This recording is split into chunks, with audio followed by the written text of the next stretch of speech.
My name Edmond Yakani, Executive Director of CEPO. I would like to take this opportunity to raise a concern as we are aware that the country is undergoing an extension of furthermore 2 years for the transitional period, which we are aware that this is entrusted to the parties by Article 8.4 of the R-Access, though it is an extension that have witnessed a huge regret from the common citizens.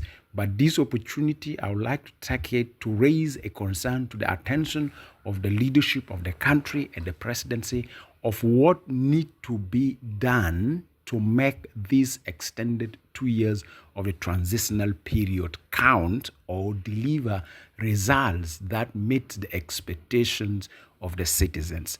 Number one, the ask I have for the leadership of the country that the strategy for financing the implementation of the R-Access need to be reformed or changed or restructured. I hope that the financing will be this time round the Ministry of Finance directly dealing with the leaders of the mechanism entrusted to deliver the pending task of the R-Access, because in the past we realized that financing is one of the biggest challenge for genuine and timely implementation of the R-Access.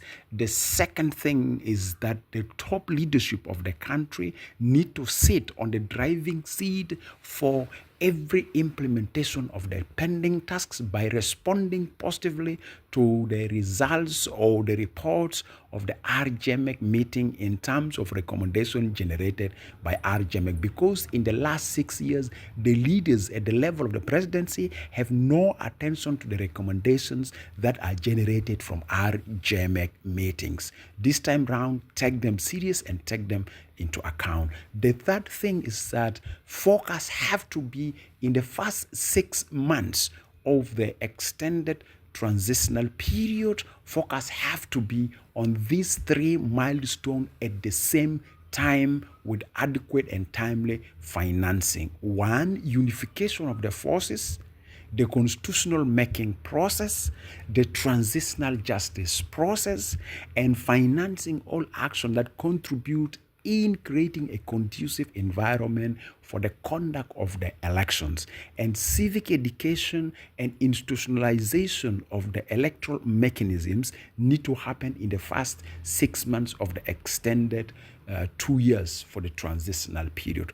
We are aware that gaining legality to the extension of the transitional period and for the postponement of the election is now challenged. The only option is before Friday proposal in the parliament for amendment of the constitution and amendment of the National Election Act have to be tabled at the same time. Otherwise, legitimacy of 22nd September 2024 may prevail. We are aware that at RGMEC on Wednesday, the parties, because have the mechanical majority, will walk away with the endorsement of the extended period.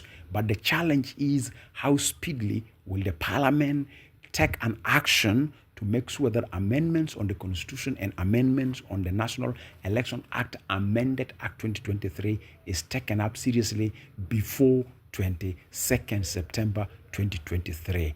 Political will, political commitment cannot be realized if the following are not delivered. If no adequate and timely financing of every task of the pending task of the R-Access, and if our leaders have not regained trust and confidence for working together as a coalition government for realization of the aspiration enshrined in the provision of the R-Access for securing peace and stability in the country. Otherwise, the 2 newly extended years will end in the same manner how this extended 24-month is ending, without delivering a results beyond 30% of the required tasks. Still, we will go for another extension, which may not be possible and may not be healthy for the country in terms of peace and stability. So my appeal is that